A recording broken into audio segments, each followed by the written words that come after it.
Real quick before the video starts, I have a new channel based around green tech stories on 4chan, and I'll be uploading videos daily over there. If you're interested, I'll leave a link to the channel in the description.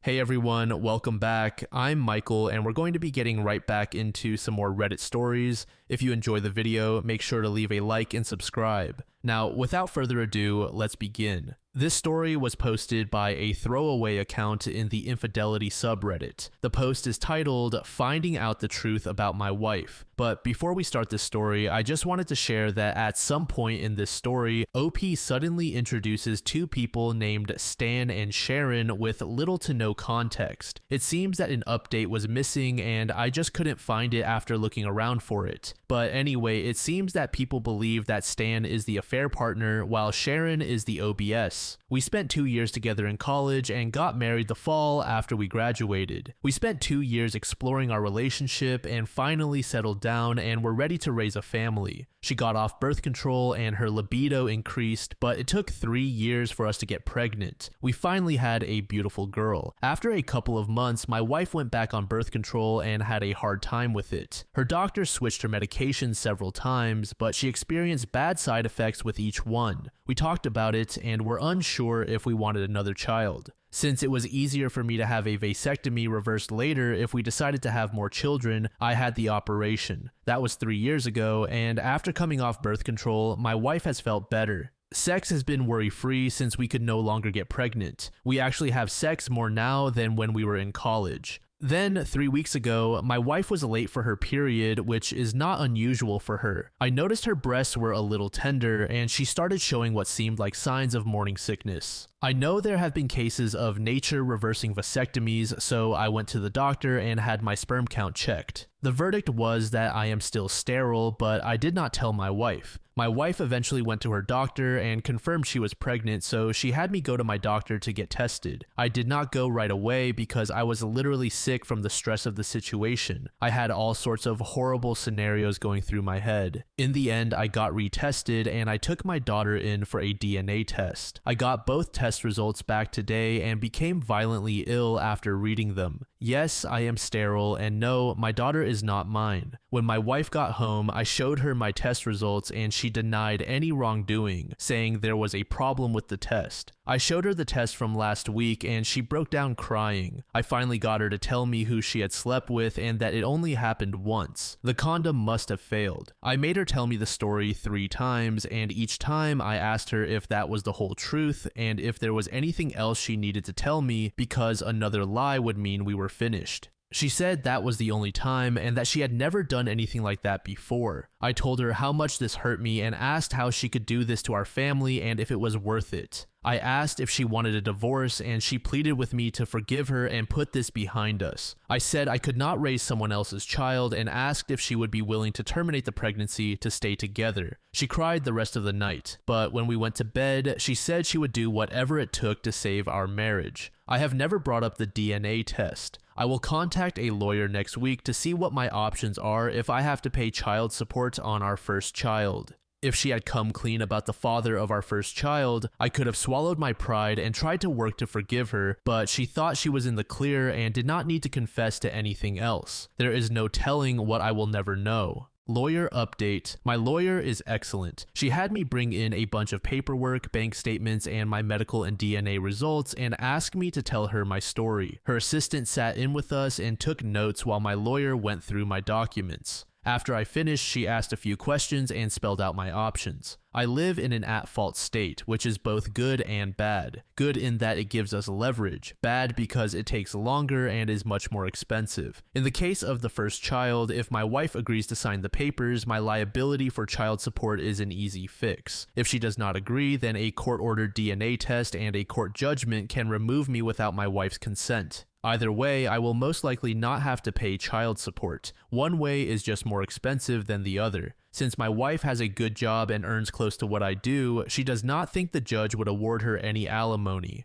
All of that, plus dividing up property and other issues, can be negotiated before a judge gets involved. The bad news is that due to the holidays, they could not have the papers ready before Christmas, but definitely would before the end of the year. She advised me to say nothing until she got served. She gave me a list of things to do before and after Christmas before they served my wife. One thing they pointed out is that since we were actively trying to have a baby, there was a possibility that my wife did not know that the child was not mine. My wife has an appointment with her obstetrician tomorrow. Update. I met my sister at my house and we started moving my belongings to her house while the divorce goes through, or at least until my soon-to-be ex-wife leaves and I get possession of the house. We took 4 carloads to her house and came back for the rest. My sister felt it was important to be there for support and as a witness. I also moved the nanny cam into the living room so it could record everything to the cloud. At about 10:45 in the morning, I got a text from the lawyer saying she had been served. I sent my wife an email saying that I was at the house whenever she was ready to talk. A couple of minutes later, I got a text from my wife saying, "Why, blah blah blah." So I resent the first text and waited for her to get home. She sent several texts and voicemails. They did not mention anything about cheating, just how she thought we were working this out and that she expected us to sit down and have a conversation before proceeding with a divorce. She played the family card and talked about how this would devastate the child and our families, how she feels betrayed. That was a good one. She was still sharing her location and it took her 20 minutes before she left work. She then stopped at a nearby Walgreens for a few minutes. The purpose of the stop at Walgreens became clear when a police car pulled in behind her in the driveway. According to the officers, she called the police because she said she was afraid and that we had guns in the house. I showed the officers my empty gun safe and said that I had removed the firearms to another secure location. We went back to the living room and I showed my wife the paternity test I had done that showed her daughter was not mine.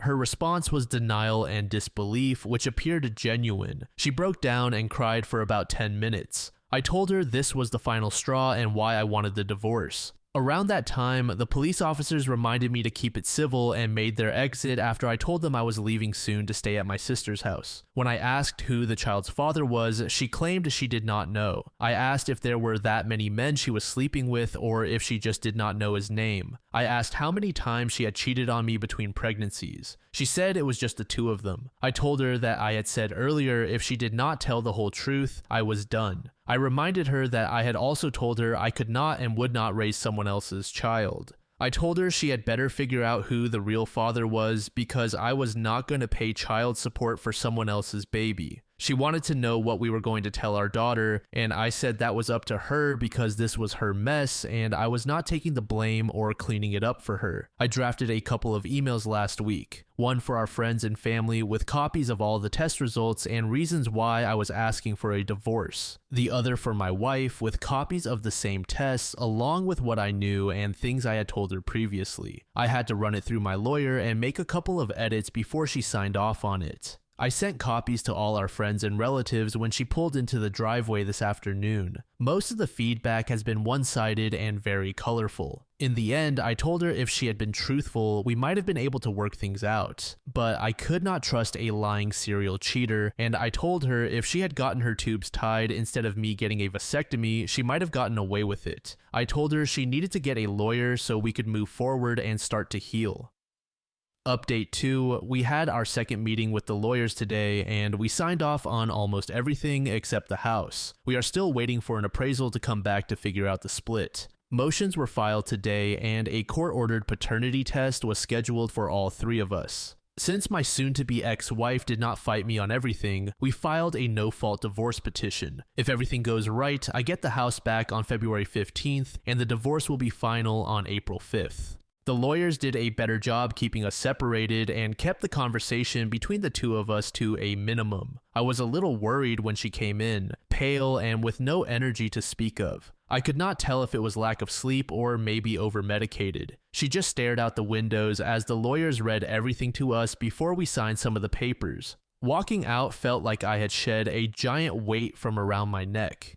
Human Resources got me signed up for therapy tomorrow. My boss put a bottle of champagne on my desk and offered me some time off if I needed it, but I told him I was excited to get back to work. Update 3. Throughout and after my divorce, I have kept in contact with Sharon, whom I met through our shared experiences. We had shared details about our ex-spouse's affairs, and both of us were interested in the consequences our spouses ended up suffering. We provided each other moral support. We talk on the phone and usually have dinner once or twice a month to catch up. Last month, Sharon said that one of her friends was getting married and had invited her to the wedding. Her ex, Stan, was also invited as he was a friend of the groom. Sharon's invitation included a +1, and she suggested the idea of me going with her, both as moral support and as a dig at her ex, Stan. It was a weekend event and we would share a room with double beds, strictly platonic. The idea amused me, so I agreed. We flew in the day before the wedding and had dinner with several of Sharon's friends. I was introduced as her friend, with no mention of our history or the divorce. We did not run into Stan until right before the ceremony as they escorted us to the bride's side, while Stan was seated on the groom's side. Needless to say, he was less than pleased and kept looking over at us, which Sharon was well aware of. At the reception, we were seated with some of Sharon's friends from the night before and picked up where we left off. Everyone was quite engaged. Stan was seated at a table across the room from us, but clearly in view. We danced quite a bit together and probably drank more than we should have. There was a brief confrontation between Stan and Sharon, but her friends quickly diffused it and spirited Sharon away.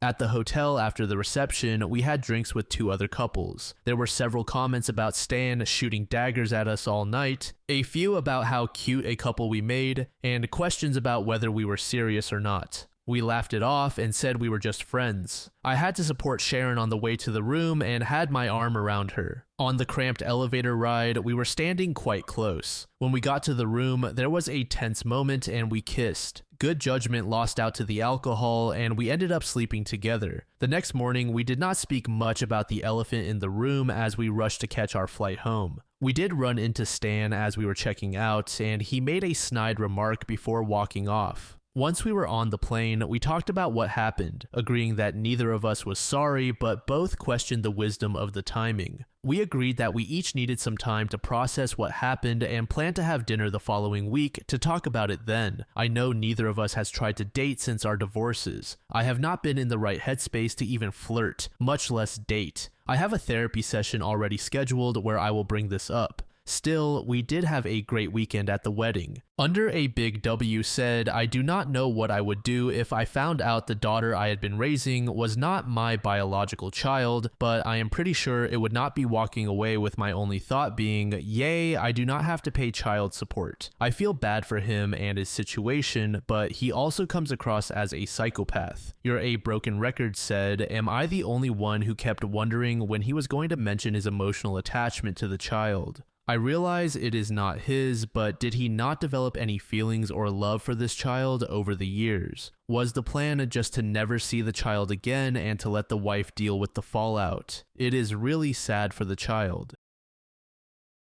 The second story was made in the AITA subreddit by a user named MC Hans. The post is titled, I retaliated against one of my bullies for something he repeatedly did to me. Okay, so this concerns me and a certain bully from a long time ago. I will just name him Slam. In 1997 and 1998, when I was 13 and 14 respectively, for utterly no reason other than the fact that I was the only half-Australian boy in my school, in the city of Ipoh, state of Perak, country of Malaysia, and did not speak Mandarin fluently, everyone in my class and the class 1 year senior to mine decided to pick on me. I was literally the living definition of underdog and outcast. Any type of bullying you could name, I suffered it. Pinned to the ground and punched, got that. Water balloons thrown at me out of nowhere, truly well versed in that kind of suffering. A fistful of chalk dust in my face, yes, nothing new. Slam was, of course, one of my tormentors. He had a special bullying move of his own.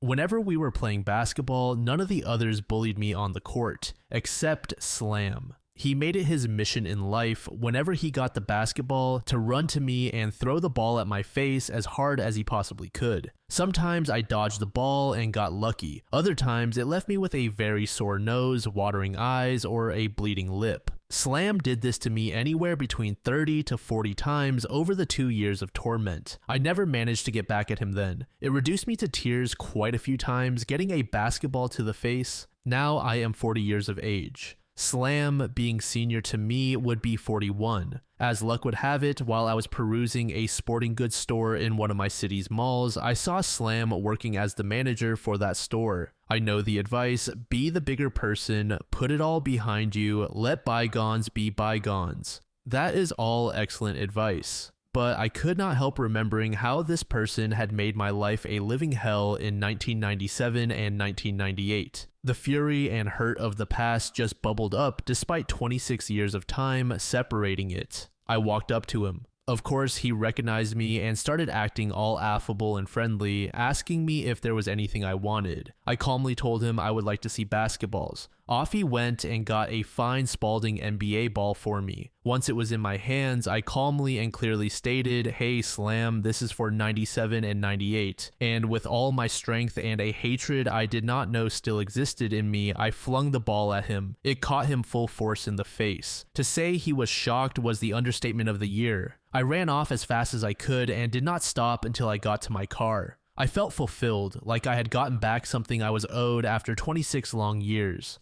However, my mother calls me vindictive and evil. My wife, meanwhile, chided me for not being able to let go of the past. My aunt also said, holding on to grudges like that will only kill you faster. Update. Alright, I know it has been almost 1 year, but I finally decided to go and resolve the situation. Opinions were divided on my original post. Some called me an OP for taking out my trauma from being bullied so many years later. Others said that while I was an OP, it was justified. Still others insisted there were no excuses for bullying, and my former bully, whom I named Slam in the post, deserved it. Well, I decided to give the matter closure anyway. I decided to go and find Slam at the store, talk it out, and resolve it earlier today. I went to the store after lunch and Slam was doing his rounds, inspecting the sports gear. He looked surprised to see me, and I raised my hands and told him I was not coming to cause trouble, but wanted to talk things out. I did not mince my words and started with a direct apology. I said, "I am sorry for hitting you in the face with that basketball almost 1 year ago. I have no excuse. I was angry and let past anger overwhelm me. I failed to control myself. It was my fault."